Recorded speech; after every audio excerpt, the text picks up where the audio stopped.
Assalamu alaikum. Welcome to Radio Ramadan Live, and you are now listening to Sister Circle with myself, Sister Amanah, and my co-host, Sister Julie. Assalamu alaikum. And we are going to be with you from now until 5 o'clock, inshallah. This is our last show this Ramadan, and which is always a sad one, really, because it just flies by so quickly. We wait all year to be here, and then we blink, and it's passed so quickly. But what we do have for you today on today's program is we have some really lovely ladies joining us from James Cook Hospital, and they work in the midwife section at James Cook Hospital, and we're going to be going to them very, very soon.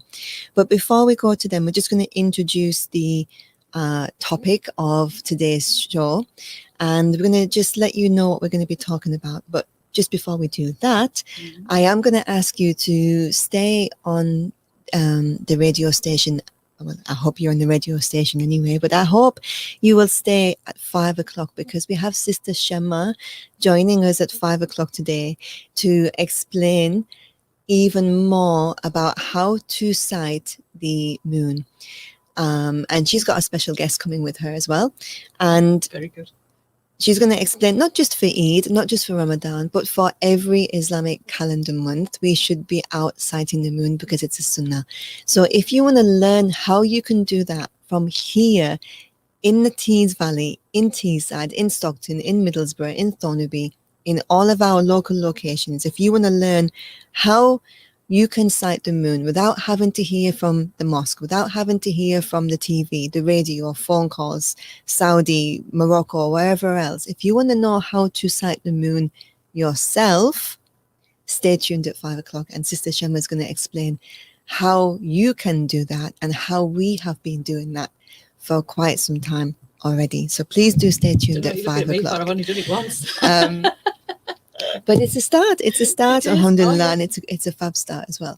So anyway, back to today's show. We've got some lovely ladies joining us, and we're going to be talking about midwifery.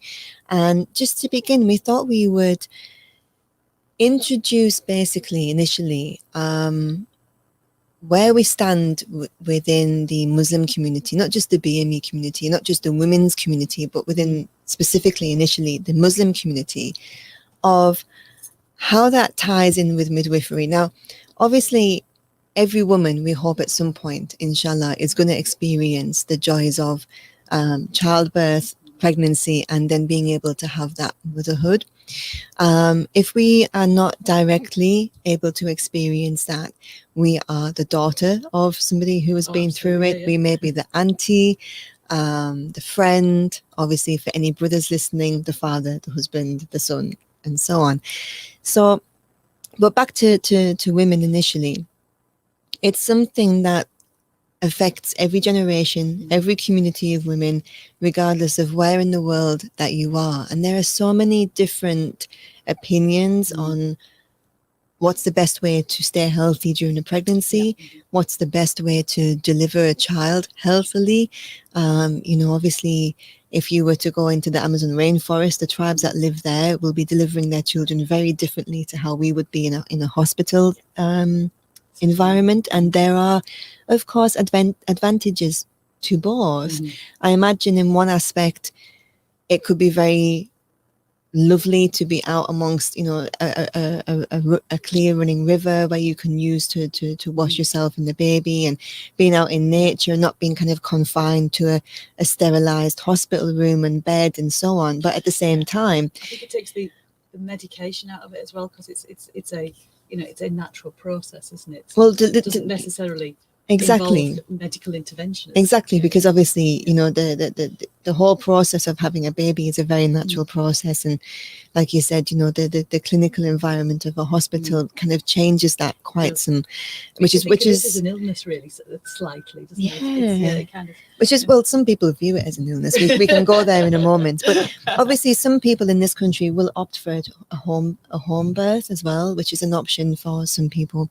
But obviously the advantages to having children in this country in the hospital is that if there is a complication, we have people on hand, we have that support, especially if you're delivering for the first time, it can be very overwhelming and very frightening, maybe if there is a complication. Yeah. And to have people around you, such as the midwives, who have been there, not just maybe as themselves, but as a profession, that are on hand to guide you. This is what's going to happen next. Relax. This is okay. This is normal. To go down that route. So we have to kind of consider all of these aspects as well. And then not just the kind of the difference of where you are in terms of in the hospital, at home, or in the middle of the rainforest. Culture will have a big impact, as will religion. Now, just yesterday, I was reading a testimony by a Muslim sister in Saudi Arabia, and she was explaining that she had 2 children with her husband, who just considered the pregnancy procedure as just a woman's thing, and he didn't want to be involved at all. He literally just said, you know, when the contractions start, I'll drop you off at the hospital, just ring me when you're done, and at that point I'll come back and I'll collect you, or you know, whatever, but you know, don't call me until the baby's clean, until you're clean, until everything's done that needs to be done, and then I will come back, and obviously I might make some phone calls and celebrate with family before all of that. But he considered the whole process of pregnancy, labor, delivery as being literally just his wife's job and nothing to do with him whatsoever. And then when she had her 3rd child, she convinced him to allow her to have a home delivery in Saudi Arabia, and convinced him to be present. And the story goes that he actually received the baby. So he was the first person to actually have any physical contact with their 3rd child. And she was saying in her testimony that since that experience, he now goes around telling all his men friends that it's the most amazing thing ever, that they shouldn't just sit at home or sit in the mosque doing prayers, or you know, carry on with their work, but actually they should be involved. You know, and the saying goes, if it takes 2 to create it, then the 2 should be there to welcome it in that sense as well. So it really isn't. Yes, females generally may be more nurturing. We are the ones that have been blessed with the ability to carry the child, as opposed to male and females being able to carry the child. However, it really isn't just a female's job. Absolutely. But one thing that I do want to add is something that I feel personally a lot from our community, is that what happens is families generally are quite happy for their sons and daughters to go to school and go to college, maybe even university, and, you know, kind of encourage that education. But what you see sometimes is there's sometimes a bigger push on the males to get that education, and the women may be encouraged to actually stay home, you know, learn how to sew, learn how to cook, learn how to clean, learn how to be within the family. And education isn't always as encouraged among the young girls in the Muslim community as it may be amongst the young males, or it may be encouraged to the point of graduation, but then they're encouraged at that point, right now you've graduated, let's get you married, let's have you starting a family. But one thing we have to consider is there are certain situations where we as females want to see another female. So if you go to the GP practice, for example, and you have a gynecological problem, you don't really want to be seeing a male doctor. You may have no choice. It may not be a choice. But if you could pick a preference, I don't know any woman that would pick a male. They're always going to pick a female because of that comfort, not comfortableness, but it's just a little bit less awkward. It'd be more empathetic as well, because you know, it's an experience that a male doctor, for all his qualifications, can't possibly have experience. Exactly.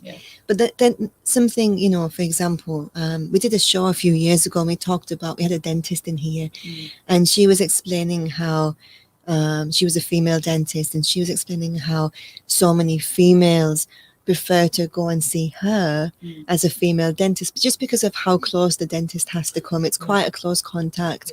And they just felt so much better being sometimes maybe even on their own with, say, a male dentist and a male dental hygienist.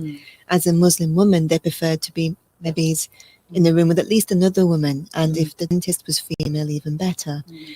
But then take that to the option of a midwife. Yeah.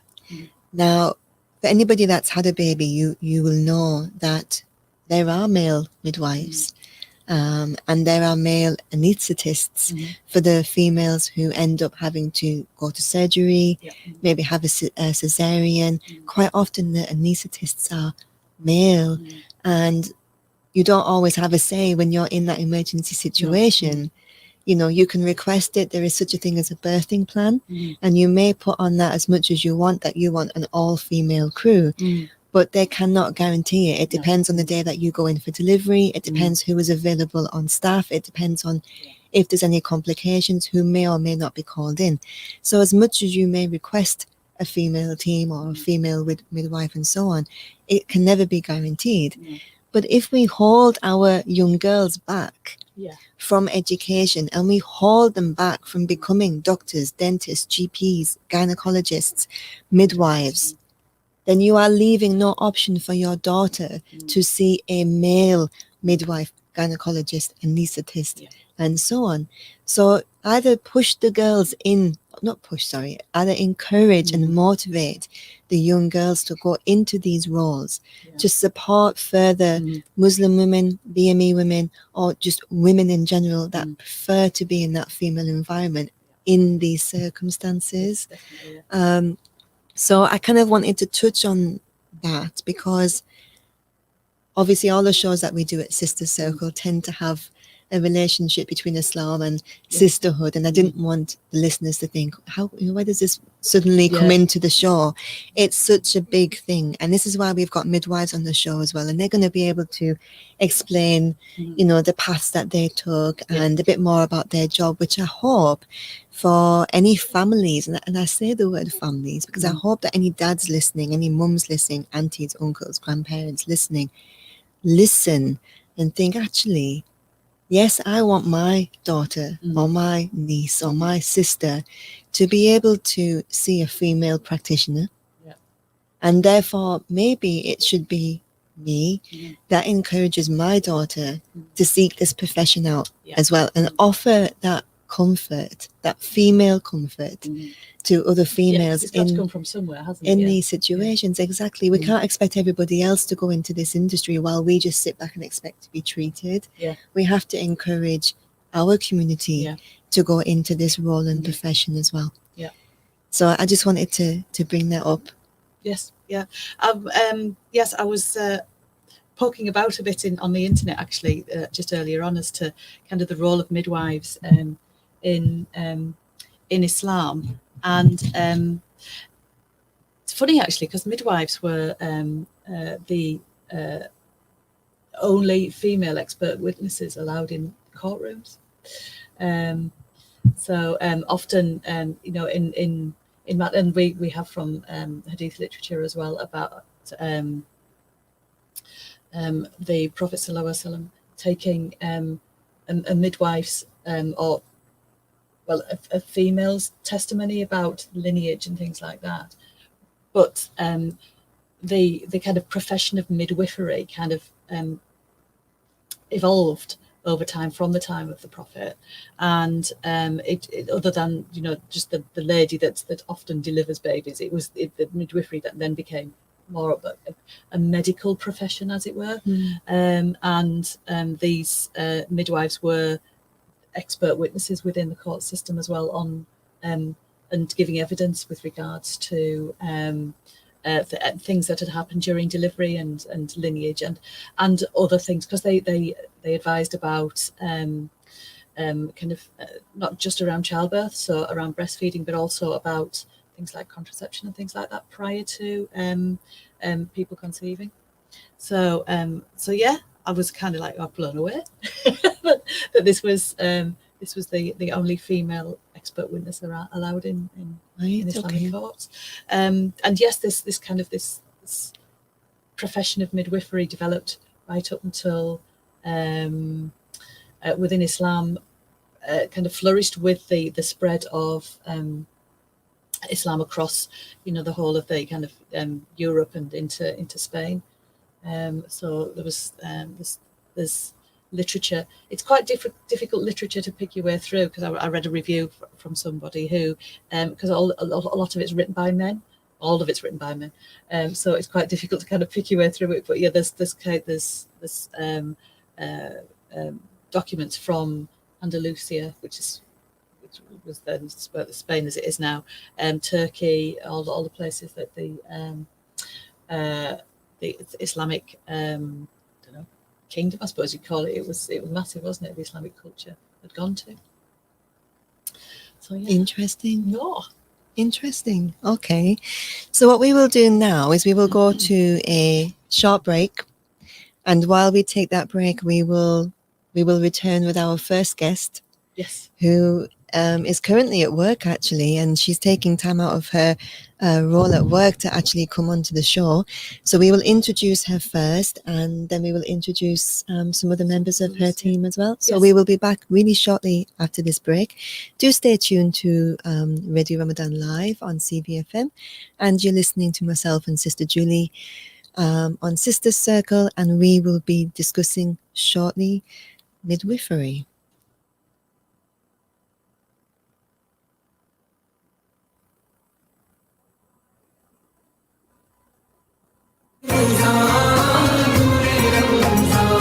CVFM Ramadan Live in association with Kashmir Food Store, your food specialists. अब हम धीरे धीरे lockdown से बाहर आ रहे हैं। अब हम घर से बाहर निकल सकेंगे और कुछ ऐसी चीजें भी कर पाएंगे जिनकी हमें बहुत ख्वाहिश थी, जैसे कि टेक अवे कॉफी के लिए दोस्तों से मिलना, या फिर बारबेक्यू के लिए खानदान के दूसरे लोगों से मुलाकात। 3 में से एक इंसान जिसमें कोविड-19 के कोई आसार भी नजर नहीं आते, अनजाने में इसे फैला सकता है। ये आपका कोई दोस्त भी हो सकता है, कोई रिश्तेदार, यहाँ तक कि खुद आप भी। कम ट्रैवल करके बाहर कब मिलने से हम इसे फैलने से बचा सकते हैं। आइए इस अगले कदम को इंतहाई एहतियात से उठाएं। याद रखें, hand, face, space and fresh air.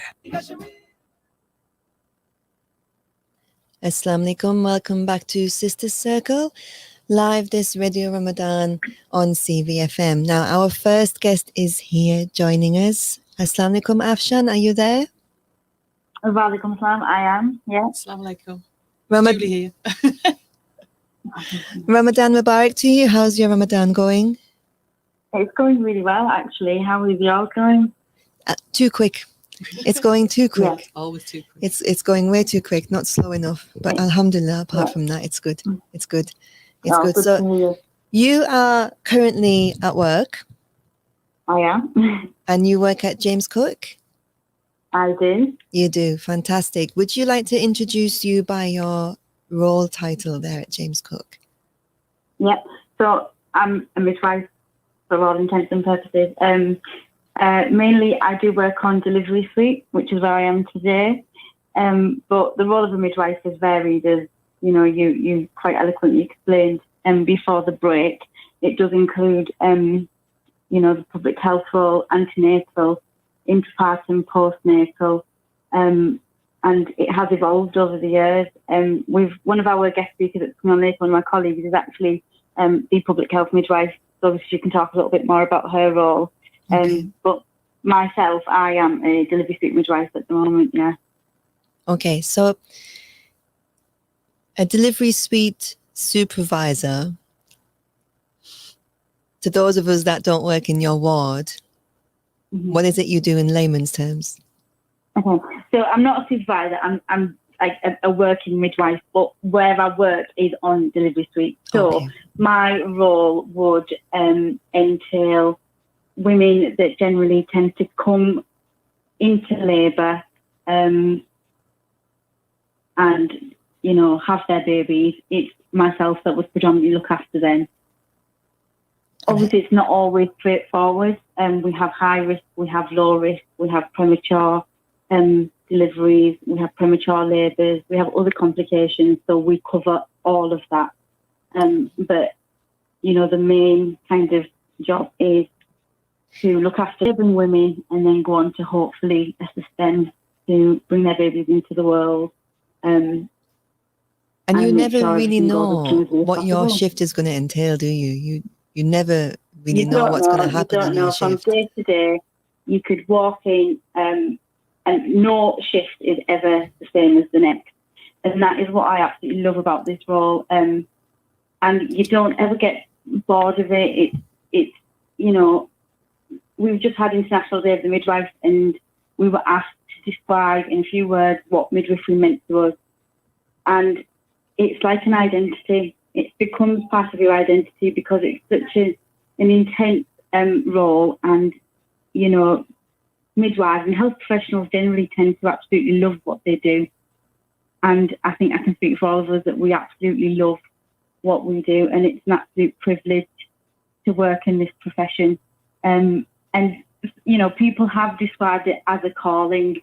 And I think I would agree with that. I think it's sort of midwifery is like a calling.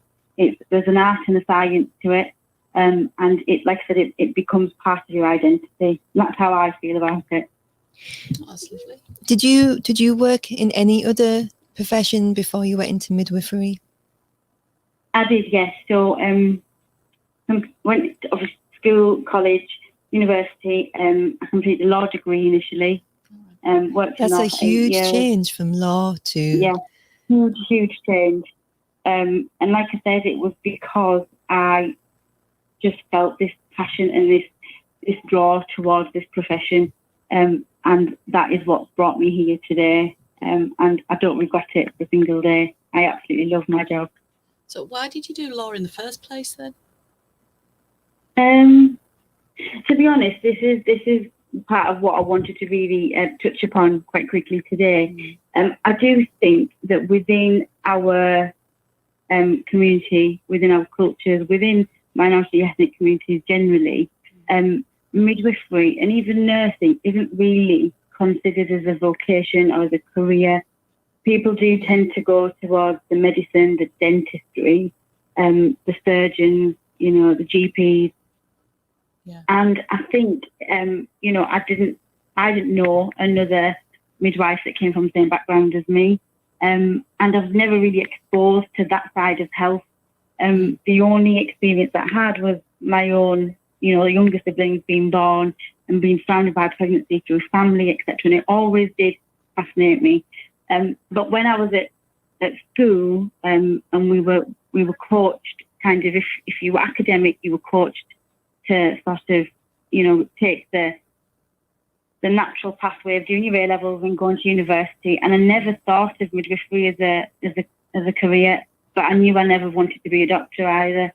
So, you know, it was kind of like, well, what am I left with? And I'd done law at A level, and I enjoyed it to a degree.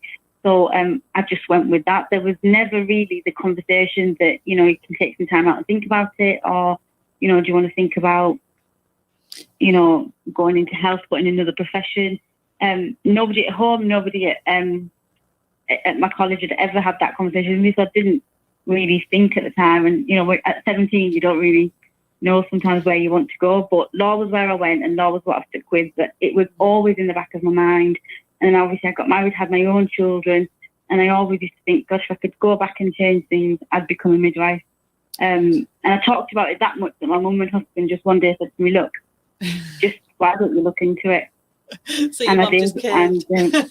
So Yeah. how old were you when you made that decision to go back? So I started my midwifery journey at the age of, I was 2015. So I was about 28 years old. So 28, married with children, Mm-hmm. and you decided to go back and study again. Yeah, retrain Yeah. completely. I suppose if you think Mhm. about it, when you're at that college age, and maybe it's even going into university age, because most people at that younger age haven't maybe it's had children. I mean, I know some people do, but Yeah. the majority of people, especially when you're kind of fresh out of school, haven't had children. So it's probably not something. You're probably still at that age where it's just a bit gory and not something that you want to think about at that age. Is it really where Maybe, yeah. even the conversation of biology is a bit of an embarrassing conversation to have with people? Never mind go and try and tell your dad that I'm going to go and study this where I'm going to have these conversations and stuff, because maybe parents assume that even at 17 and 18 you just don't understand biology in this aspect, never mind go and kind of study and specialize in that kind of field. So I think maybe some people like yourself didn't do it because it just wasn't, the idea just wasn't there. Yeah, I think it's interesting to make that point, because there is sort of a network called the Association of South Asian Midwives, and there's a midwife on there, and she is sort of unmarried and hasn't had her children herself, and she describes the community's reaction towards her family when she decided she wanted to be a midwife, and it's quite similar to what you described there, but I think that does stem from the lack of education around what midwifery is. And I hope the listeners today are parents of children that are thinking of going into certain careers or getting to that age, because within our community the parents are quite involved in decisions that you make, especially when it comes to education and things like that. And I think it's really important that they themselves kind of educate themselves as to what these professions entail.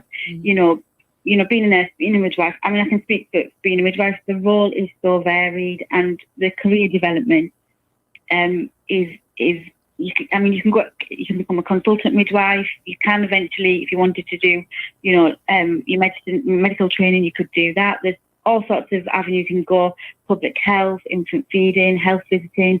You can specialise in critical care, bereavement. There's lots and lots of things that you can do, but it's just a lack of education around what midwifery entails.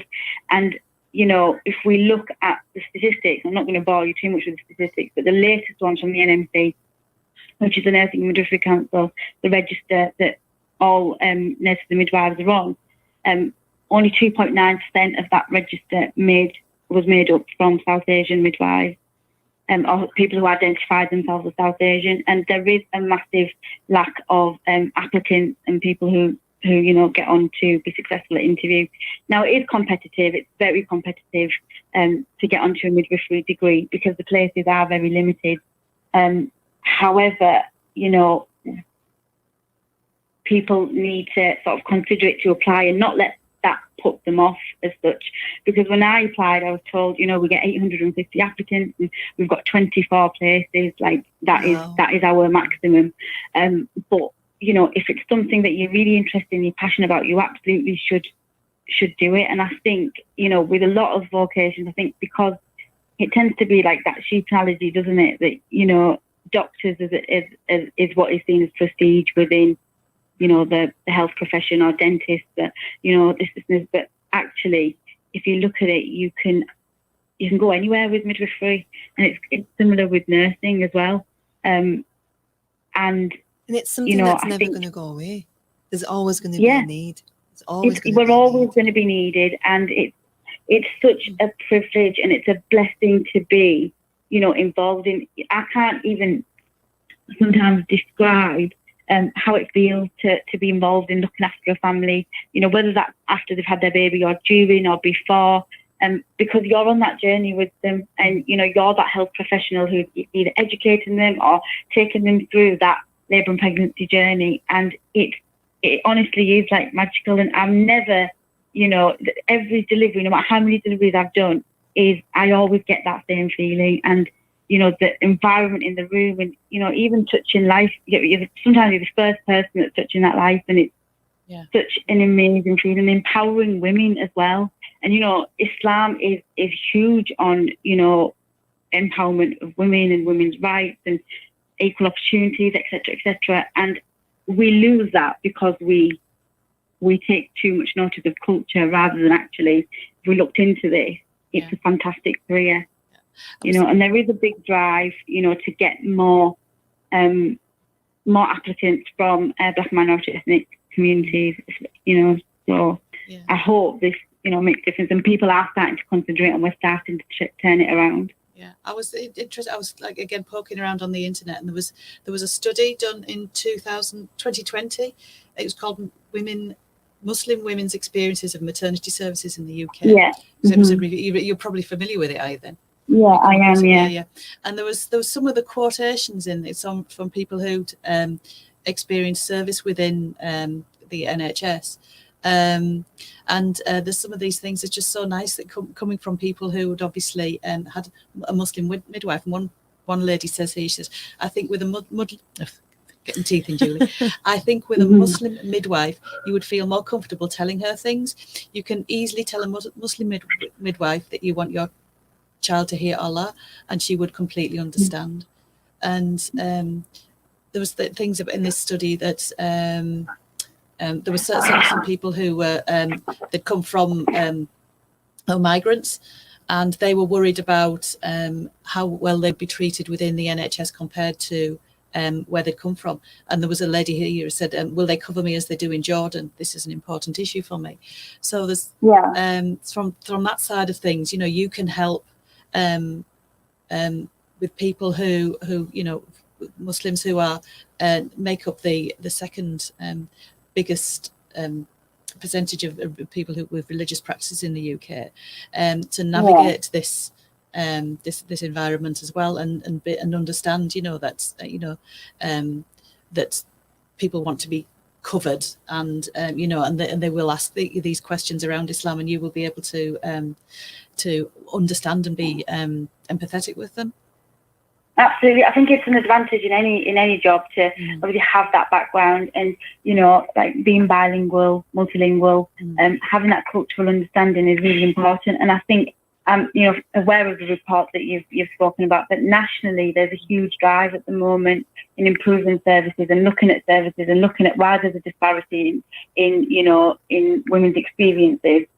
Which is what prompted us to really come on this programme, because we want to share some of the amazing things that we're doing here at South Tees, which my colleagues will go into in much more detail. But it's high on the agenda, and and on that agenda as well, high on the Nursing and Midwifery Council agenda, is to encourage applicants from Black and minority ethnic backgrounds to apply for midwifery, because it's just not being considered, or they're just not getting the applicants there. And to turn it around, we just need more representation. And that goes with anything. So it's high on the agenda. And like I said, we are doing some fantastic work here at the Trust. There's lots of things being rolled out, lots of training and things, which, like I said, I'll leave my colleagues to talk about, because I don't want to talk about everything now. But it's really being looked at, and it's being recognised, and I think that's really important.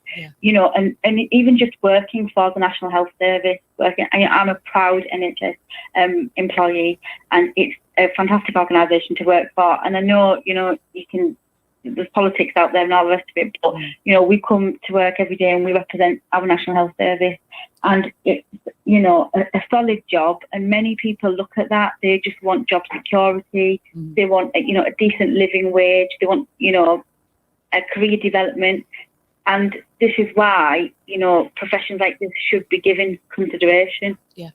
Absolutely. Just before we bring your colleagues in, because they've been waiting ever so patiently, just before we bring your colleagues in, just a little bit more about you going into the profession, coming from a Muslim family, coming from an Asian family.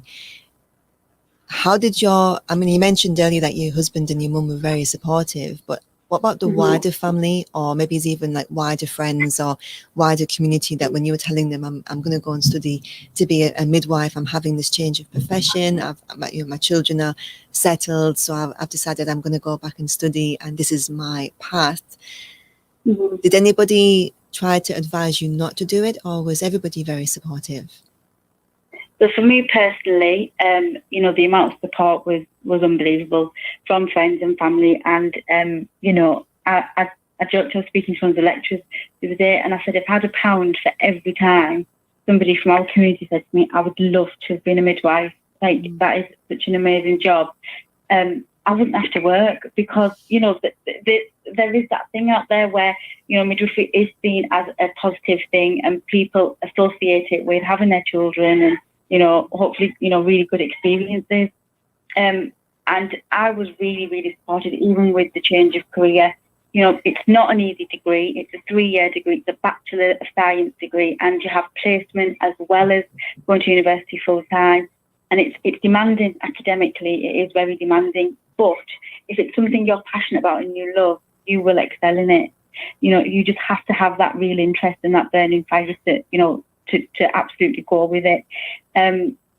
I am aware of other midwives from the South Asian community, particularly who I've spoken to, not in this area, nationally, who've had quite the opposite experience to myself. And I don't know why that is. I don't know why. I mean, myself personally, education is valued very highly, and I'm second generation to go on to further study in university, and we've always been encouraged to do things that we enjoy and we love. So it was never about, there was never any negative conversation around it, even about finances or anything like that. Everyone was really, really supportive. But I think I was personally very lucky in that aspect. And, it was great. And like I said, everyone I speak to, when I come across women within our services, like your co-host Julie mentioned there, they are absolutely glad that you're there, and sometimes they do say that to you, and that's okay, because if you're going to have somebody who understands your culture a little bit better, or can speak the same language as you, then of course your experience is going to be more positive. So that's a huge advantage here. Yeah.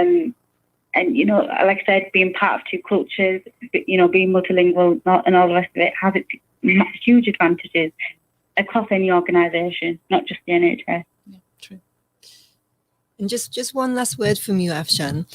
If somebody, if a young female was contemplating going into midwifery and you had to give her some advice, or a family of a young female that decided they wanted to go into midwifery and you had to give them advice, what advice would that be? It would be to absolutely persevere with that passion and that dream, and to say that it won't be an easy ride, but it will be the most exhilarating experience that you'll have. And like I said, it becomes part of your identity, and if you can describe your career like that, then that is something worth persevering for. If I can say that midwifery is my identity, it's what defines me as as part of my life. Not many professions can say that. Yeah. I don't feel. Fantastic. Thank you very much. Makes me want to be. Thank you for having me. I was going to say the same thing. I'm a bit late for that, like. It's I think obviously, like you said, Afshan, you felt it was your calling. I don't feel like it's mine. Yeah. But obviously, like I say, everybody's got their calling, Yeah. But however, when I had my own children, I experienced obviously, the support and the help of the midwives from start to finish, as will anybody who's been in that situation. So it's a role that's never going to go away as long as the human race is reproducing.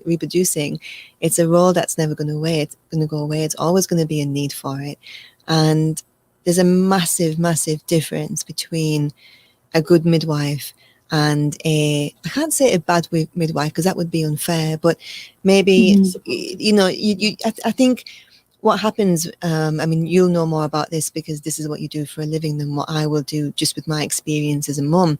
But I felt that obviously I met several midwives throughout my weeks stay in hospital when I had my children. And some of them I really connected with, and I felt they really understood me. I felt they supported me. I understood what they were trying to get to me.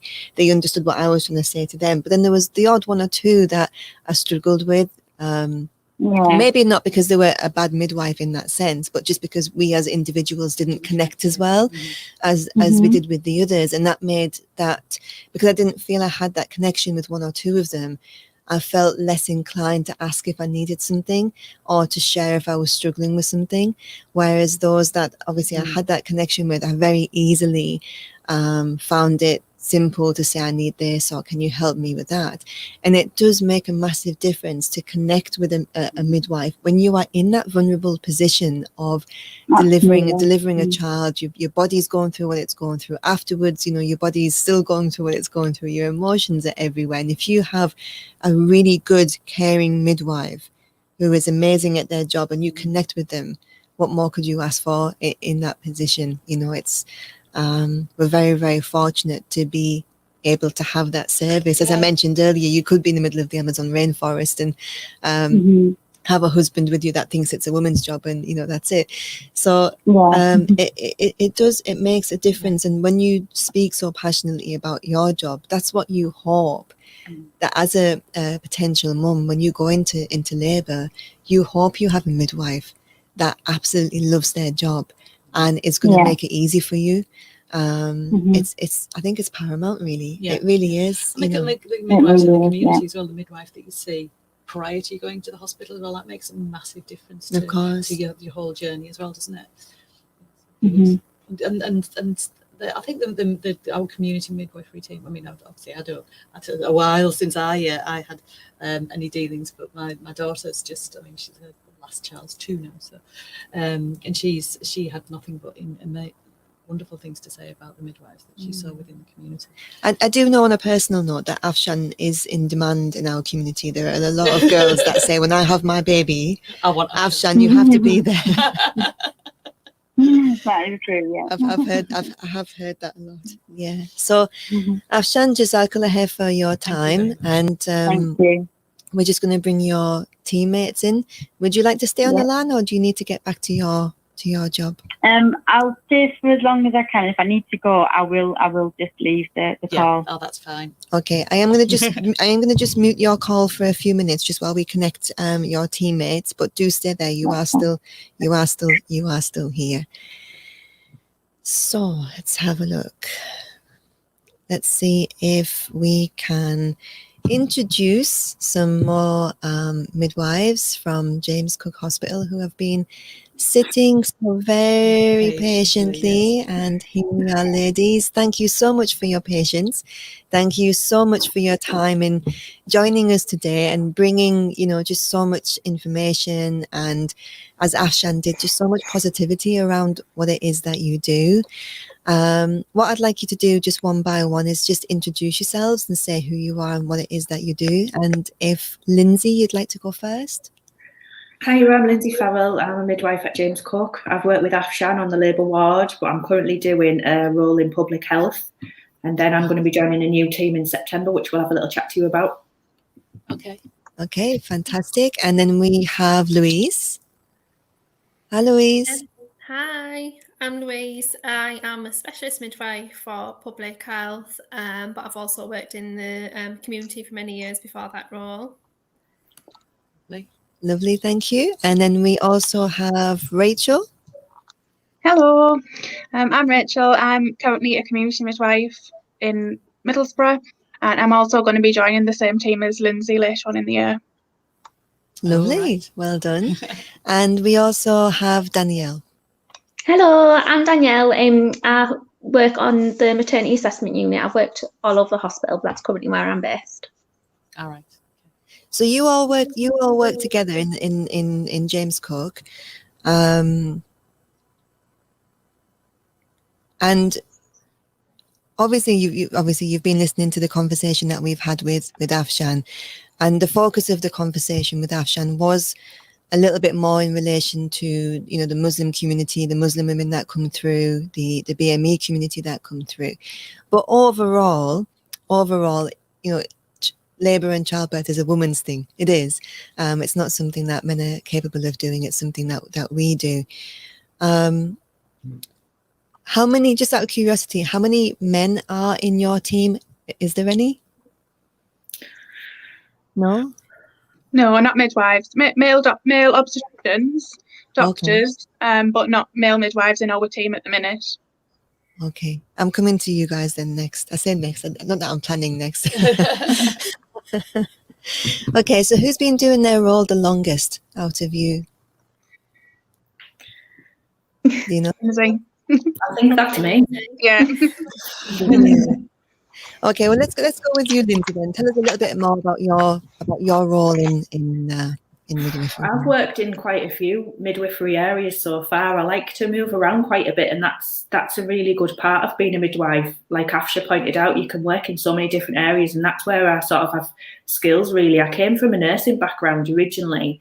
I loved being a nurse, but I really liked having one-to-one with people, and that's why I jumped ship and came into midwifery. So I've been a midwife for coming up for about 13 years now, and I've never looked back. I absolutely love my job. It's fabulous.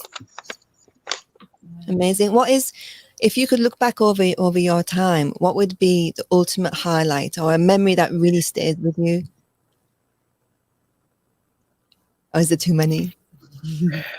I think being present at somebody's birth is probably the most privileged thing that you can ever do. And more recently, being there when one of my really good friends had a baby. So I was able to offer her that support, which was gorgeous. And it sort of brings me out all emotional thinking about that, because Afsha's really, really right. You can't ever replace that feeling of being there at that time. It's just a wonderful thing, especially developing that connection you talked really well about. And that relationship with a woman, it just stays with you for a long time. Do you remember as many as possible the ladies that you've, that's not really the right way to use, but that you've delivered their babies for? Yeah, you remember parts of every experience, and sometimes it's the nice parts, sometimes it's not the nice parts, but you remember that relationship forever. I don't think you ever forget that. It's a magical thing. Yeah, it is funny actually, because I recently bumped into a midwife that, I mean, crumbs, my oldest daughter's like 30 years old this year, and she's like, she still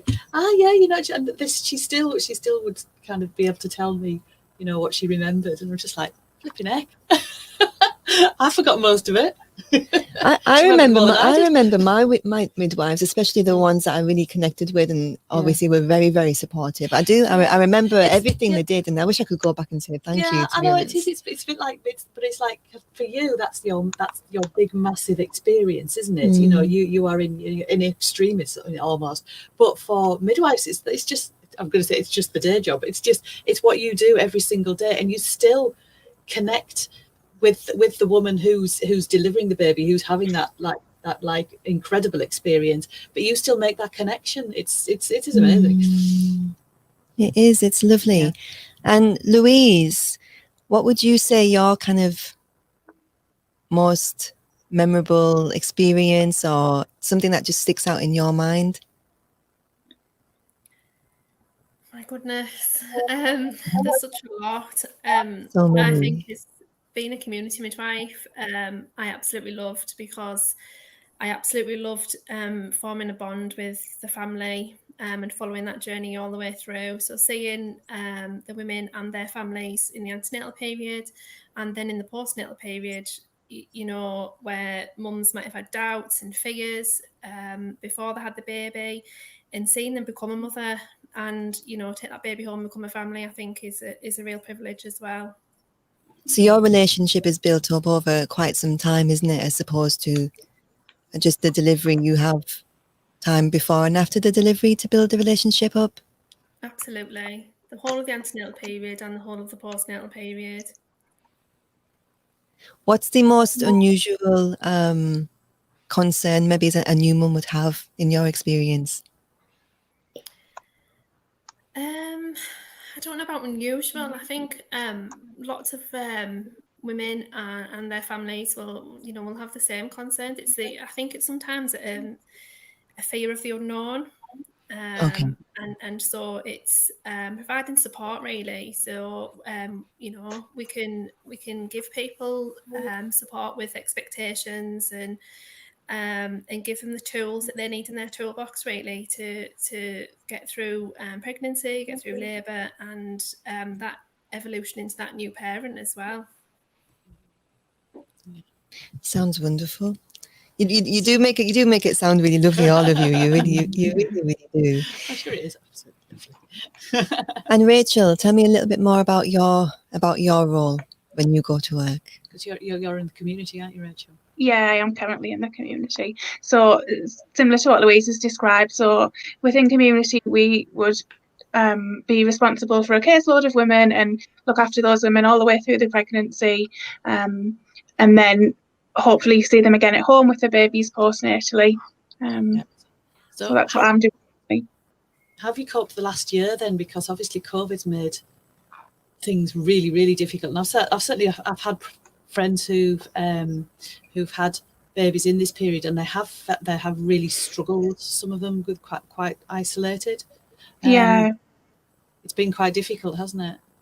It's been challenging. It's been challenging for everyone, hasn't it? Yeah. I think we've been lucky in some sense in that maternity care is essential. So women have had to continue. We have had to still have that contact with women. We haven't been. It's not something that you can just stop because of COVID. But there has been some challenges with it. But I think as a service that we've done well through COVID. Yeah. Well, you would have been able to run like classes and stuff like that. No, that is one area that we definitely women have missed out on, is getting together as a group. Because that's not been something we've been able to do. I think that we have started to run some classes online around infant feeding quite recently, which is good. It's better than nothing. It's not always. It's not as good as being face to face, and it's difficult for some women to access that sort of education. Oh, well, but yeah, you're doing your best under the very challenging circumstances, though. Definitely, definitely. And Danielle, last but not least, if you can tell us a little bit more about your job day. So my role on the maternity assessment unit, it's generally quite a fast-paced environment. I see a lot of women throughout my day. So it's just building like relationships really quickly with women. It's a lot of giving advice, giving reassurance. So yeah, it's just you're trying to make that bond really quite quickly so that the trust your advice that you're giving, and just referring them to appropriate services where they need to be. Yeah, because people will come and see you within their pregnancy if they have any worries or anything, and then obviously they see you when they come into labour, but probably afterwards as well if they have issues. Absolutely. So you'll see them over quite a period as well. Yeah, we do. We see women right from what we call hyperemesis, which is sickness in pregnancy, so 8 weeks pregnant all the way until after they've had the baby, up until 28 days afterwards. So see a lot of women, definitely. yeah, and it's you kind of, I suppose there'll be quite a varied degree of people.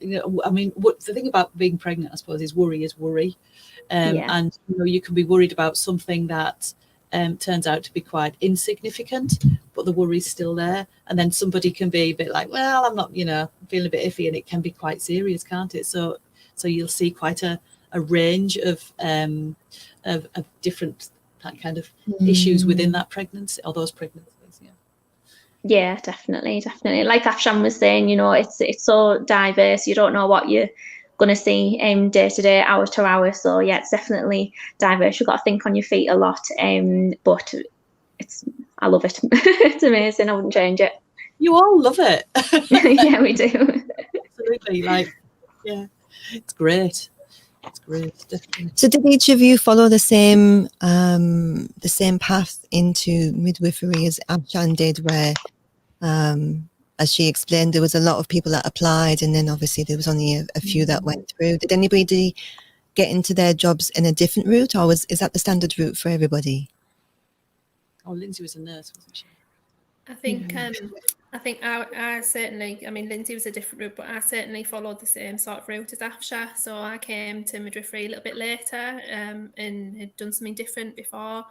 So I was about 26, 27 when I came to midwifery, and exactly the same. Lots of people saying, oh, it's really hard to get into. What if you don't get into it? But it always was in me, and that's always what I wanted to do. I thought, well, somebody's got to get in. Let's have a go. Lovely. And do any of you, I'm just going to put you on the spot a little bit. It's okay to say no, but do any of you have any contact information that you want to give out about to somebody who wants to get involved, where to go and how to even begin? No? I think just the obviously locally Teesside University is where you would go to train to be a midwife. So there'll be within their website there'll be contacts for the midwifery lecturers. Right. Yeah. Because I think if there's if you don't have the kind of the background A levels and things, you can there's a an access course, isn't there, from Middlesbrough College? Yeah, I did an access course before I did midwifery. That was I didn't do A levels. I did an access course and then did a midwifery degree. So yeah, all of the local colleges will have some sort of access to. It might be access to midwifery. It might be access to healthcare, but that's for anybody that hasn't done A levels to go on to higher education, and it's definitely an acceptable route into midwifery. Lots of midwives are in that position where it's not something they're doing straight from school. It's kind of had a career or had a family beforehand and then a retraining or even just training for the first time after having a family. So I think it's like Amanah said, it's one of those things where when you're kind of taking options and deciding what A levels you want to do, you're not really in a position, like a mature enough position to maybe consider something like midwifery. I think you need to have perhaps kind of got a bit more life experience and a bit more balance before you kind of your bent comes out, as it were. Yeah, sometimes we do have some really amazing midwives that have come into midwifery straight from college, university. So yeah, but sometimes everybody has their own path into it. Yeah, true. I always have really absolutely amazing admiration for people who go into higher education when they've actually moved on a little bit and have a family. And because the thing is that I did my optometry degree straight out of sort of college, and I was a professional student. That's all I had to do. I had nothing else to worry about, and people who have families and sort of houses to run, and it's just, I just can't understand how you find the time, frankly. But you're clearly the juggle of everything. Yeah, absolutely. Yeah, to juggle everything. But I think it's really, really useful to know what you mentioned there about to somebody who is a little bit older in life, as Afshan did as well, and then thinks, I want to go into a study route. You don't need to worry that you haven't got GCSEs or you haven't got any previous qualifications. There is that option of that access course, and nothing needs to stop you. If that's what you want to do, there doesn't need to be an obstacle of, well, I don't have any qualifications, where do I begin? You can go and you can do the access course. That's really good to know, actually, to know that you don't need an education in your history. It can be something that you start again, but you don't have to go. You start at the beginning of midwifery, but you don't have to start at the beginning of, let's do the GCSEs again, let's go back to that kind of thing. So that's really good to know as well. And Louise, you're going to talk about the work that you've been doing around the BME community. So we my specialism obviously is in public health, so a lot of the work I do is sort of improving outcomes, so it encompasses lots of different elements, so mental health, smoking, obesity, lots of different elements. But one of the things that we've really focused on most recently is tackling any sort of inequalities or sort of disparities in sort of the voice that we're hearing and the way that we're moving maternity services forward. So what we really want to do is make a really inclusive, safe space, a platform really to hear the voices of women from Black and ethnic minority communities to really drive maternity services forward. So some of the things that we've been looking at, which the rest of the team will talk about, is translated resources, better access to those, training for staff, for example. So just to make sure that staff really have high on their agenda any cultural issues, religious issues, just to make that care as individualised as we possibly can for every woman and her family that's coming through maternity services, really. And so that everybody that we see and we care for has absolutely the best experience that they possibly can. And that won't be the same for everybody. Everybody might want, as you alluded to earlier, might want different things at different times during pregnancy and birth. But it's just so that we can meet the needs of our local community as best as we possibly can. Yeah. Well, certainly listening to their voice to start off with is rather than just assuming, just actually getting opinions is the best way to start, isn't it? Absolutely. And we found out about a movement, a Black Mum's Magic it was called, in Cheshire and Merseyside, and this was some work that had gone on, and this was around a listening project really to begin with, that was gaining the voices of the local population, because you're absolutely right, we are not here to assume that we know what everybody wants from maternity services, and that really inspired us by some of the work that they'd done with these listening sessions, and each one had a sort of a different theme. So women could come along in a really safe space and tell us exactly what their thoughts are, any barriers to accessing service or any positive things as well. It's a real open forum, and that's something we're really keen to move forward with. Around the COVID restrictions, obviously we would have loved to have done that face to face in the community, and that was going to be our plan. But obviously things have moved a little bit more online at the moment, so that is hopefully going to be an area we progress in. Right. Okay. So is that what you're going ahead with now then? Have you got these plans that are moving now? Yes, we'd really like to have involvement, and we do have lots of involvement with our maternity users for our Maternity Voices partnership. And for example, if we're developing patient information leaflets, things like that, we will pass them on to maternity users to get their input, because something that we think might read really easily to us in the medical profession might not sound quite right to somebody who doesn't work in that profession. So that's a really essential process for us, but it's about gaining everybody's voices really, and that's what we're really keen to push forward and move on with. Yeah, which is why you're here, of course. Can you give us an idea of something that has been implemented that you're aware of, something that's been implemented, that was mentioned and was brought to light, and has been something that's been able to apply a change to? Not necessarily, even if it's not in Tees, if it was something from that other think Merseyside thing.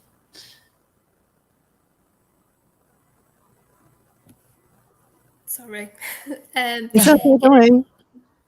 So what we've really done, and Rachel and Danielle can obviously talk more about this. So one of the first things we've done is really made sure we have wide access to resources for women and their families in a range of languages.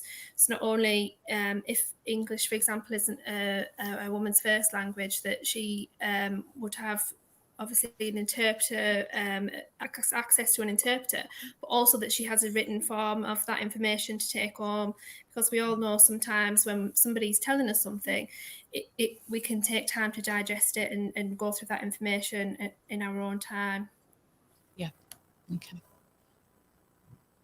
So who did you mention? Sorry, Rachel. It was Lindsay and Danielle. Lindsay, would you like to expand a little bit on what Louise was saying? Yeah, sorry, I keep getting cut off. I keep losing connection for some reason. Yeah, all of the initiatives that we're trying to put forward are really exciting at the moment, and midwifery itself is making a huge transformation in how we deliver our care.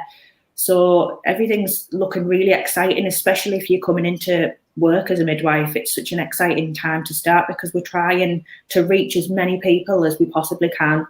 And NHS England has a national ambition for 75% of women from ethnic minority groups to be cared for in a continuity carer pathway by 2024.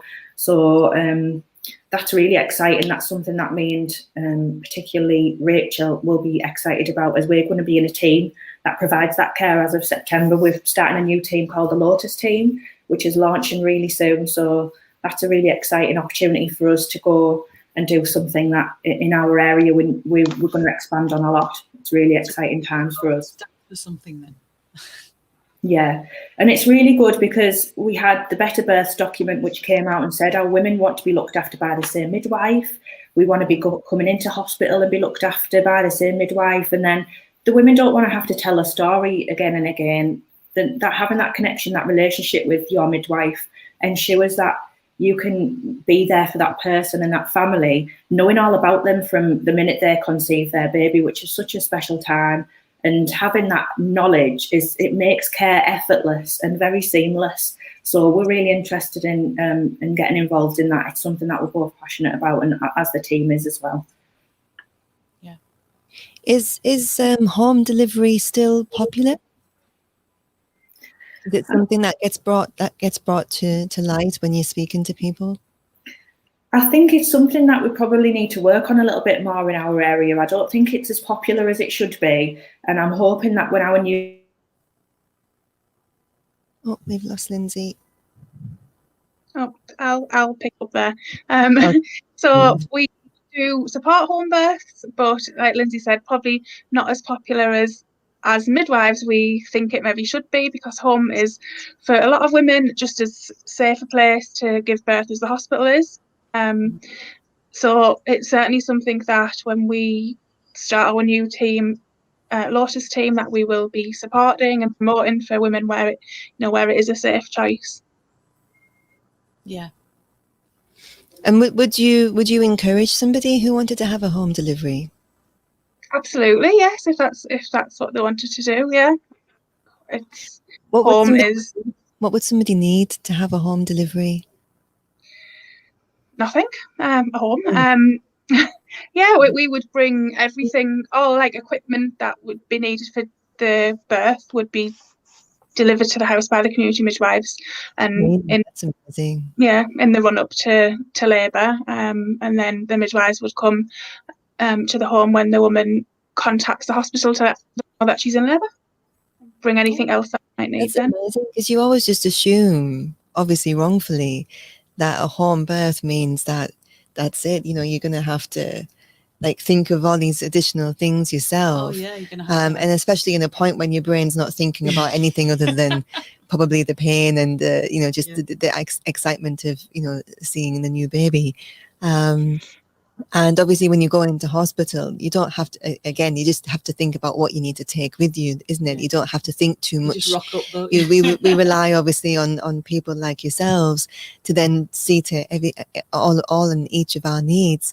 But I never realized, and I think that's really, really good to know for anybody that's considering a home birth, to know, or to maybe do speak forward and speak to the midwife, or ask to be what service to be put through, where you can have that conversation and realize that actually it's probably more of a possibility than a lot of people probably anticipated it to be. I think there's a huge misconception, I think, that that the midwife service and the medical profession kind of would prefer us all to go to hospital to have our children, and that actually going into having it at home is considered a bit kind of fringe and out there, and not to be recommended. So to say that you would actually we're like, well, yeah, we think we should, there should be more home births. I'm like, ooh. Where was your team when I needed you? Yeah. Where was your team when I needed you? I feel like going through it again just to have this team kind of help me, Yeah. So that's really, really good. That's really, really good to know. That's really good to know. Yeah. What advice would you give somebody who was considering a home delivery? Anybody who was listening that was thinking, actually, that's something I wouldn't mind. What kind of quick advice would you give to them? I think just to talk to their community midwife about, and see what the options are from there. Yeah. Fantastic. Yeah. Lindsay, we lost you a little bit there. I'm sorry about that. Is there anything else that you would like to add? Obviously, you were a bit mid-floor when we lost you. Yeah, I was just talking about that we don't usually have that many home births, and hopefully that we'll get to do that a little bit more now that we've got a bit more of a continuity pathway of carer going on. And I think Rachel covered it. I'm sorry, it keeps cutting out. I do apologise. It's technology for you, isn't it? It's great Right, sometimes. It's not so great. It's not so great the other times. Let me just check what I have here. So, So was there anything that you wanted to cover, any of you wanted to cover with regards to the new initiatives and kind of what's happening? Have we not covered anything? Yeah, I think, sorry. Go on, continue. So I was just going to go back to some of the things that we've been doing around making information and materials a lot more accessible for women. So in pregnancy, we give out quite a lot of information from screening at your booking appointment all the way up until like birth plans and things. So we're trying to source materials in a variety of languages to give women this information so they can take it home, because often you don't want to make these decisions on the spot. You want to go home, discuss them with your family, so by giving them this information in a variety of languages, you can take it home, discuss it with your partner, discuss it with your family, do a bit more research if you want to, and just make more informed decisions. And that's what we're trying to encourage, really. And obviously, just to say that we always have translation and interpreted services readily available, and that's something that we use all the time. Within the NHS, we use that quite a lot, really. Something good to know, isn't it? That nobody should struggle that if they can't understand the English. But just to ask is it available in a language that they would understand better? Maybe it's in their native language. Well, it's good to know. It's like and I've kind of in a previous life when I was a magistrate for a little while, there was always translation of services available, because even if somebody's English was really quite good, you come across, certainly in the medical profession as well, you come across, you use jargon and phrases that you wouldn't normally come across in normal English, and you need to be certain that the person that you're speaking to is understanding what you're telling them, because they can't, might just be nodding their heads going yeah, they're not really, especially in a situation if there's a complication and they might not have the English to understand the full context of the complication. Which is one of these things that from that study. Well, it was a review actually in 2000, the 2020 review. There was somebody also that said here that she couldn't understand everything that was said, and she told her husband to translate everything for me, but he didn't. He was hiding the truth and trying to comfort her. So sometimes people who you bring family along to translate for you, do things not necessarily just, he obviously did that for her to try and comfort her and to not worry her, but it's sometimes a bit counterproductive if somebody doesn't completely translate what's being said and try to be conveyed. Absolutely. What are the most common languages? Sorry, that I was just going to say that is absolutely, it's imperative to have that access to translation services so that all of our women and their families can make an informed choice. And we give them such a lot of information at every single appointment. We're doing health promotion, we're giving general information. It's really important that everybody understands everything that we're discussing, and that's what we're really, really keen for. Yes, because they have to make decisions based on their understanding, don't they? And that decision could be it could impact on so many levels, that the health of the mother or the child during that pregnancy or during that delivery. Does anybody know what would be the most common languages that things do get translated into that seem to be the most needed after English? So I think Arabic's one of our most common ones. Kurdish and Romanian as well. I would say they're probably our top three. Right. Okay, that's interesting.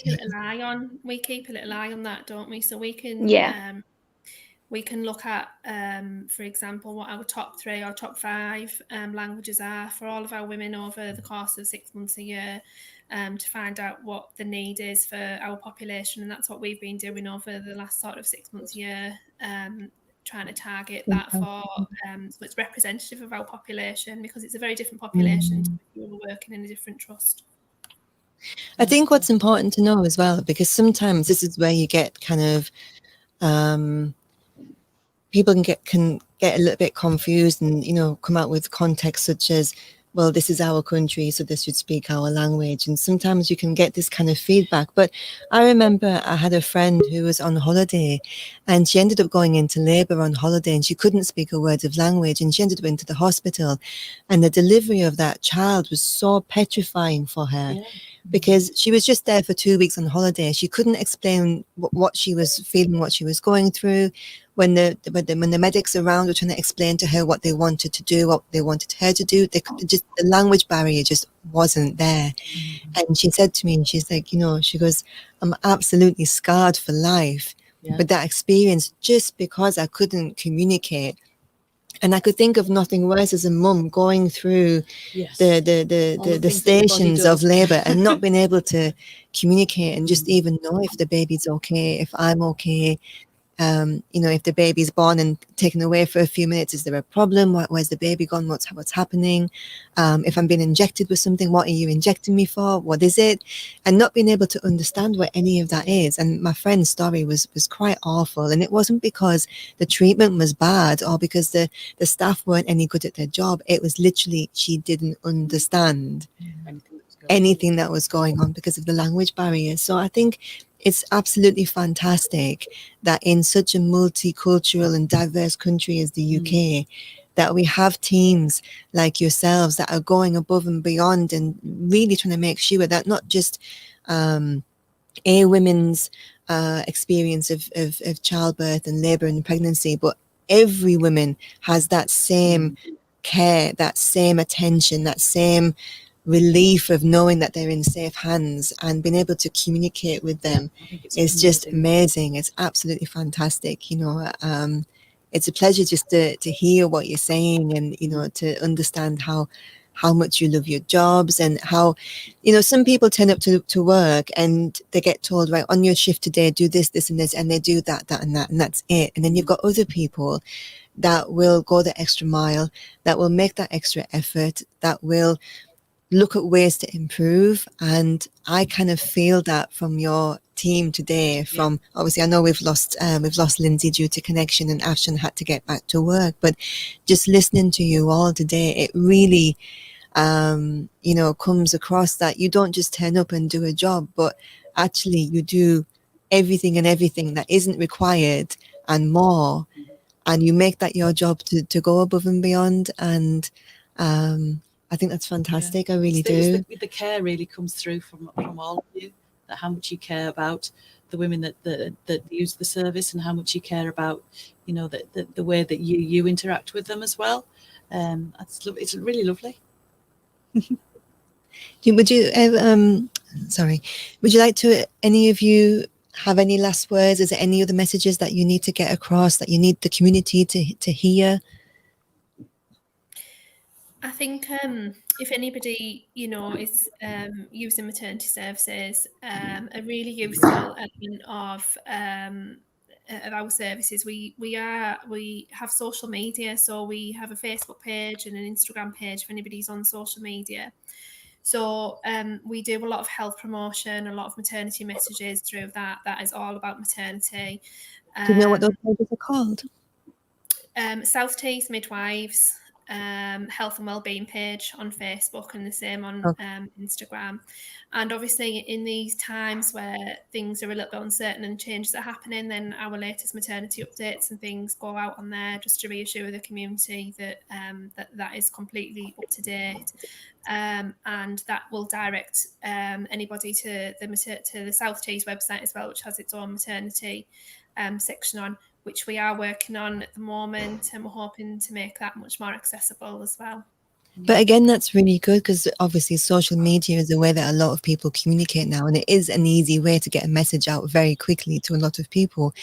And obviously when a mum who's maybe is feeling a little bit anxious over something, and maybe she can't get through, or it's out of hours, or obviously, the staff are busy and they can't maybe get the answer quick enough. And they're aware that there is something going on because of social media updates. That can be reassuring, knowing that you've got something there. Yeah, so that's really good. I love how everything's like moving with the times, and even like the hospital is kind of getting onto social media and keeping people up to date that way as well, and it's really, really good. And it allows the mums to do it in their own time, because as a mum, if you've got several children, you might not find it easy to sit on the phone or drag all these several children to an appointment anyway. So to be able to kind of have access to some information via social media is great as well. Definitely.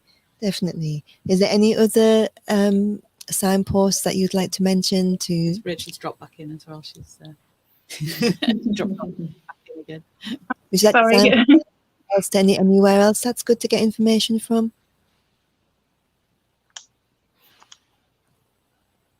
No, is that everything? Just to say, our maternity advice line is 24 hours a day, 7 days a week. If anybody ever has any questions or concerns about pregnancy, they should always call that maternity advice line.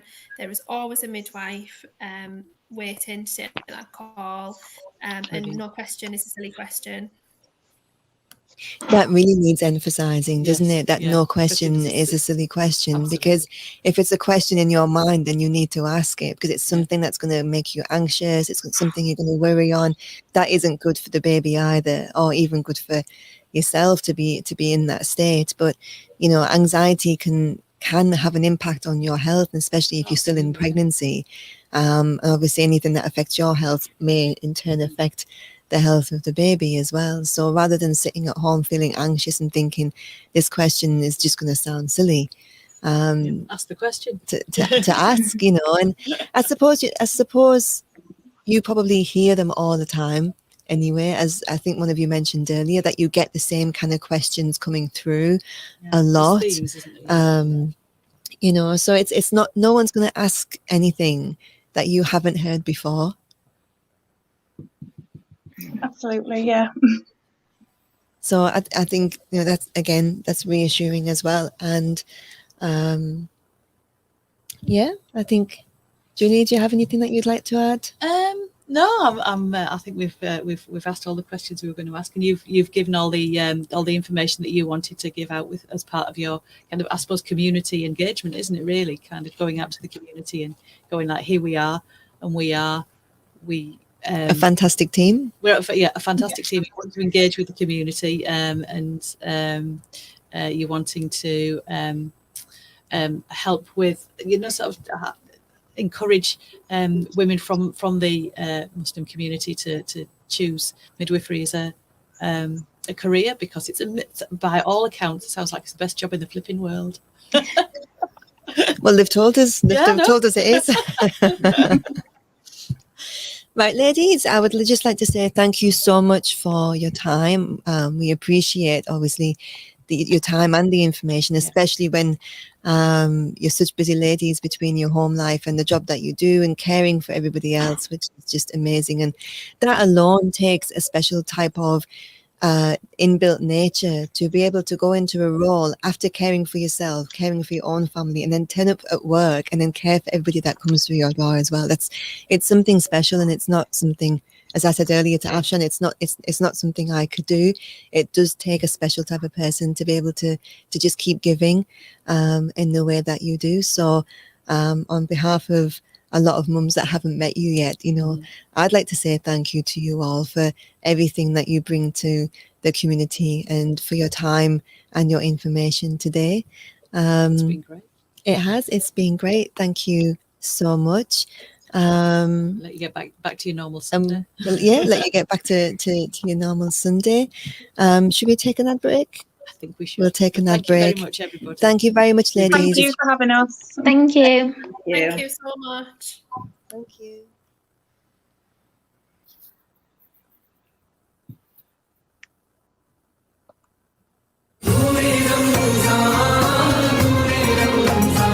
CVFM Ramadan Live in association with Borough Carpets, offering every customer a red carpet welcome. अब हम Aahista Aahista lockdown से बाहर आ रहे हैं। अब हम दोबारा बाहर मिल भी सकते हैं, 6 लोगों के साथ पार्क में पिकनिक, लेकिन अपने अपने कंबल और आपस में बहुत सारा फासला रखकर। लेकिन अचानक कोई दोस्त दिख जाए तो उसे साथ आने की दावत ना देना बुरा लगेगा ना। लेकिन ज्यादा लोगों से मिलने का मतलब है कोविड-19 के होने का ज्यादा खतरा। इसलिए सिर्फ 6 लोगों तक के ग्रुप्स या 2 खानदान आपस में मिल सकते हैं। आइए इस अगले कदम को इंतहाई एहतियात से उठाएं। याद रखिए, hands, face, space and fresh air. वतन वतन मेरे आबाद रहे तू ही मेरी मंजिल है। हर किसी की मंजिल वतन कॉन्टिनेंटल स्टोर ही तो है। वतन कॉन्टिनेंटल स्टोर, जहां पर आपको मिलेगा ताज़ा गोश्त, चिकन, फल और सब्जियां, तमाम मसाला जात, आला वैरायटी बेकरी का सामान। इसके अलावा किचन के तमाम बर्तन भी दस्तयाब हैं। इस रमजान आएं और हमारी स्पेशल ऑफर्स का भरपूर फायदा उठाएं। आपके मुंतजिर वतन continental store. Within Continental Store, 26 to 30 Northcote Street, Stockton-on-Tees. Telephone 01642649400. हाय, मेरा सारा सोने का जेवर चोरी हो गया। बाजी, आपने घर पे कैमरे नहीं लगवाए थे? कैमरे? जी हाँ, आपकी और आपके सामान की हिफाजत के लिए ये जरूरी है कि आपके घर में जदीद सिक्योरिटी कैमरा और अलार्म सिस्टम लगा हो। Twin Security Systems is your one-stop for all your security needs. Specialists in alarms, CCTV for home or business, and even vehicle CCTV and tracking systems installed for your peace of mind. All brands supplied and fitted by our team of experts. We also offer PAT testing and all your electrical needs. LED security lighting, installation and maintenance. Twin Security Systems are checked and vetted approved, so you know you're getting a quality workmanship guaranteed. For a no-obligation free quotation, telephone us on 01642 687070. That's 687070. Twin Security Systems, keeping you safe. ज़हनी सुकून के लिए twin security से आज ही राब्ता कीजिए। आजकल हर किसी की जुबान पर यम यम। आखिर ये है क्या यम यम? Yum Yum, Middlesbrough's favourite dessert lounge, with yummy freshly made donuts, waffles, crepes and cookie dough.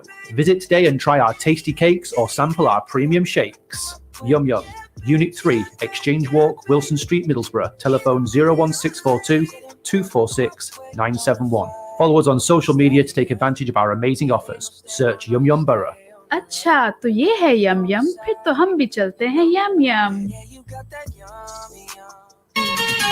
मुझसे शादी करोगी? शादी तो मैं करूंगी, लेकिन एक शर्त है, योर इवेंट्स नॉर्थ ईस्ट की प्लानिंग के साथ। योर इवेंट्स नॉर्थ ईस्ट फिर कबूल है। Your Events Northeast, helping to make your events and special occasions extra special. Whether you're planning a small and intimate wedding or something of a grander scale, let our experienced team make it a stress-free experience for you. We can take care of all the arrangements from flower walls, cakes, fruit displays, chocolate fountains, dessert tables, photography, videography, and so much more. Call us now on 077 141 99453 to discuss your requirements, or visit youreventne.co.uk and check out our social media accounts at yourevents.ne. Mummy भूख लगी, mummy खाना दो। Mummy आज आपको कुछ भी नहीं देने जा रही, क्योंकि पापा ने किया हुआ है इफ्तार स्पेशल ऑर्डर हमजा से। Hamza's Iftar Special. Meal serves 5 for £25 or 10 for £35 and includes starters and main. Starters, chicken shahi kebab, fish pakora, barbecue chicken drumsticks. Main course, ichari gosht or mid curry, vegetable curry, chicken rice, portion of pakora, naan or roti, salad and chutney. Hamza's, 107 to 109 Waterloo Road, Middlesbrough. Telephone 01642 244 255 for your orders. Orders must be placed 2 hours before iftar.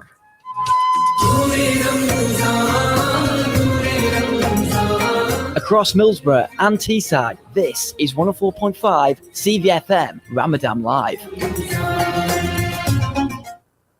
Assalamu alaikum, welcome back to Radio Ramadan live on CVFM. This is Sister Circle with myself, Sister Amanah and Sister Julie. We have literally 10 minutes left of today's program, but please stay tuned because at 5 o'clock we have Sister Shema who's going to be explaining to you how to sight the Hilal moon, which means that the new Islamic month turns. So she's going to be here just for half an hour from 5 till 5:30. So do stay tuned to listen to that as well. Now, in the last few weeks of Ramadan, obviously we've had a few different discussions. We've had midwives on today, which was lovely to chat with them. I don't think it's something that somebody of 17, kind of like 16, 17, leaving school. You know, as they said, a lot of people might aspire to be a doctor or a dentist if they're going to go into the medical profession. Not many people think at that kind of age that maybe a midwife would be the profession I want to go in. It's probably something that people think a little bit later on.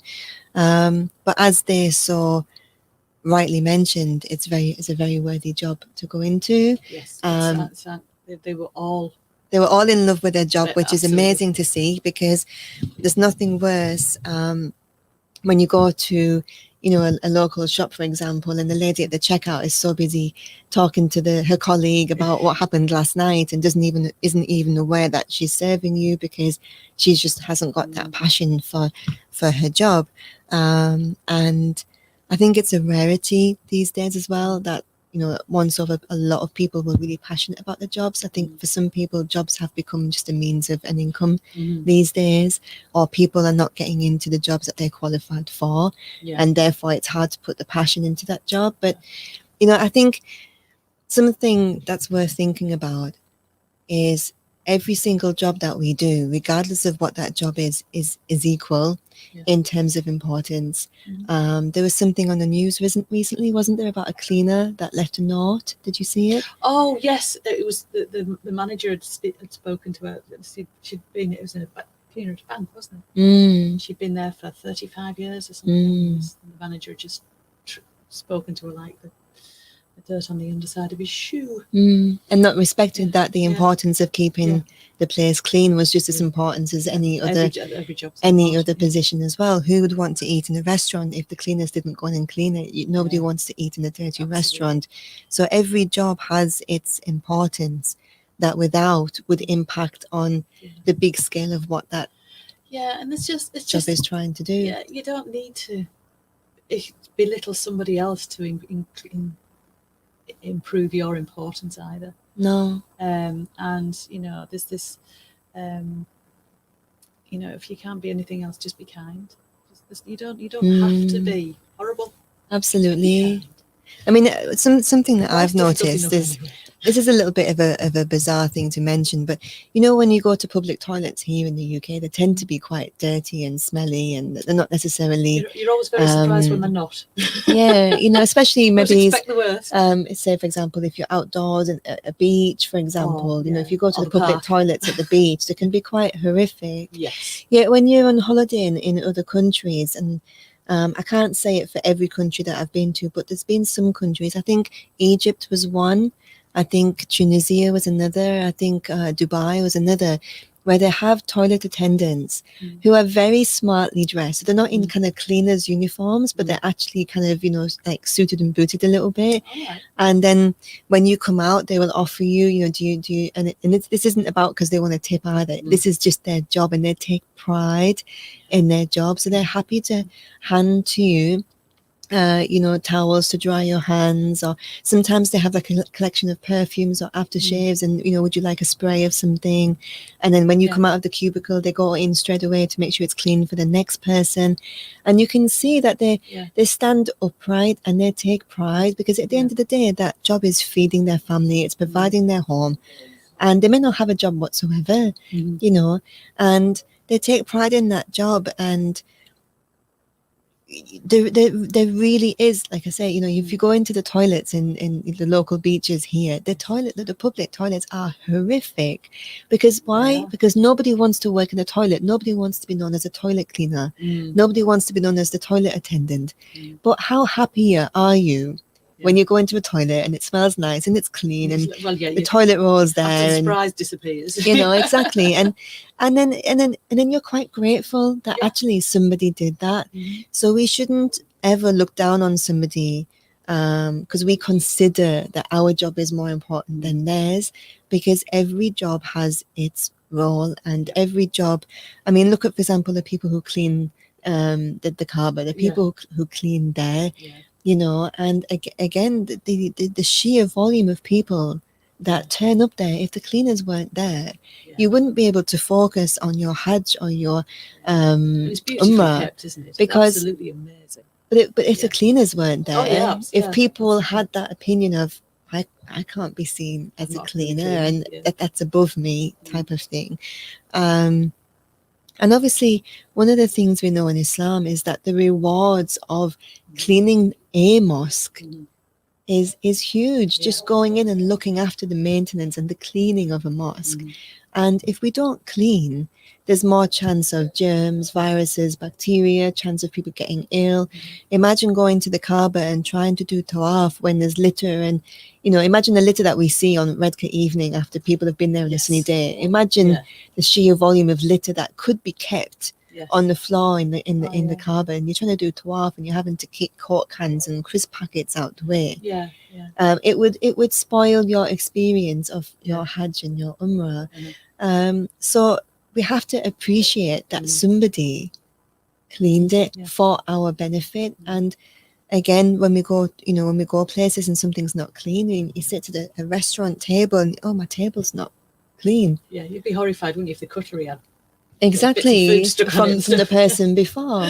Absolutely. So everything is important, and it doesn't matter what job you are. If you have a job, be grateful for the blessings and the benefit that job gives you and your family, because you could have no job whatsoever.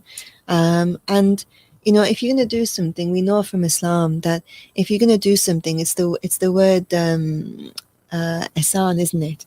It's to give, not just to give 100%, but to give 110% in everything, whether you are the president and CEO of a company, whether it's in your studies or whether it's in cleaning something.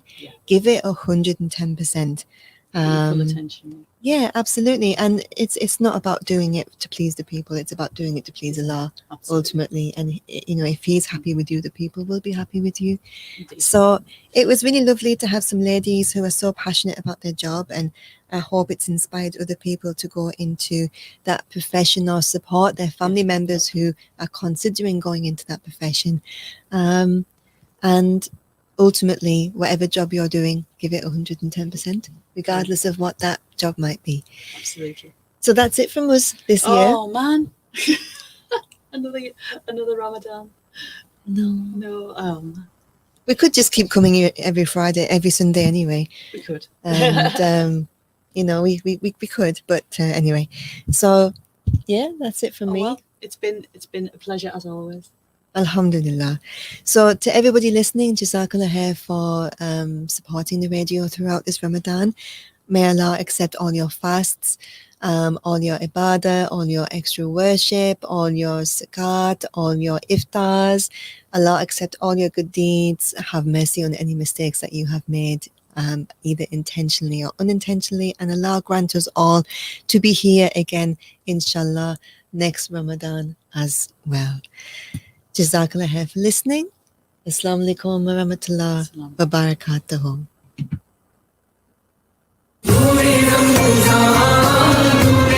On 104.5 FM, online, via the free mobile app and Facebook Live. This is CVFM Ramadan Live. अब हम धीरे धीरे lockdown से बाहर आ रहे